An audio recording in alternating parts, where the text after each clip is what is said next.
সৈয়দপুরের নিয়ামতপুর চামড়াগুদাম সড়কের বেহাল দশায় চরম ভোগান্তি। সৈয়দপুর পৌরসভার ৬ নং ওয়ার্ডের নিয়ামতপুর চামড়াগুদাম সড়কের ড্রেন ও সড়কের বেহাল দশায় চরম দুর্ভোগে পড়েছেন স্থানীয় বাসিন্দারা। অভিযোগ রয়েছে, দীর্ঘদিন ধরে সড়ক ও ড্রেনের উন্নয়ন কাজের কোনো উদ্যোগ নেওয়া হয়নি।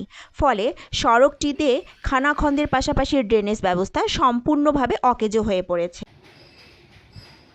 বৃষ্টি হলেও বা না হলেও সড়কে জমে থাকে ড্রেনের পানি জমে চলাচল একেবারেই দুরূহ হয়ে যায়।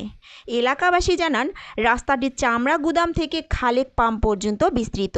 প্রতিদিন স্কুল কলেজগামী শিক্ষার্থী, নামাজ পড়তে যাওয়া মুসল্লি ও সাধারণ মানুষের চলাচলে চরম ভোগান্তি। স্থানীয়দের অভিযোগ, বিষয়টি একাধিকবার পৌরসভা ও সংশ্লিষ্ট কর্তৃপক্ষকে জানানো হলেও কোনো স্থায়ী সমাধান হয়নি।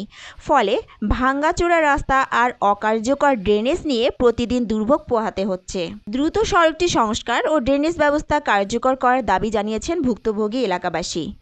আমাদের এই রাস্তাতে হাঁটতে গেলে প্রচুর কষ্ট হয়, আমরা নামাজ পড়তে পারি না, চলাচল করতে গেলে ময়লা পানি গায়ে পড়ে, তারপরে উজু নষ্ট হয়, আমাদের ছোট বাচ্চা আশেপাশেরা চলাচল করে অনেক দুর্ভোগ সমস্যার সৃষ্টি হয়।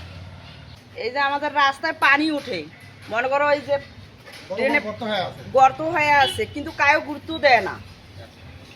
৫-৬ বছর থেকে মেম্বার চেয়ারম্যান সবাইকে কমপ্লেন জানায়, কায়ও মনে করো গুরুত্ব দেয় না। এই যে এখানকার কাজ মনে করেন ৬-৭ বছর থেকে এইভাবে ও নোংরাভাবে চলতেছে, ঠিক আছে, এখানকার কাজ হচ্ছে না।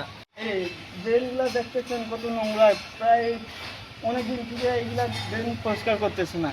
আর এইখানে থেকে অনেক নামাজি যাওয়া আসা করে, এই সামনেই নামাজি থেকে, তারপর এইগুলা দেখার পরও এইগুলা কোনো পদক্ষেপ নেয় না, কিছু বলতেও চায় না যে এইগুলা নোংরা কেন, বা অথবা পরিষ্কার করবে হবে না হবে। এই ড্রেন একটা বানাইছিল, এটাও ভাঙিয়ে একেবারে শেষ করে দিচ্ছে।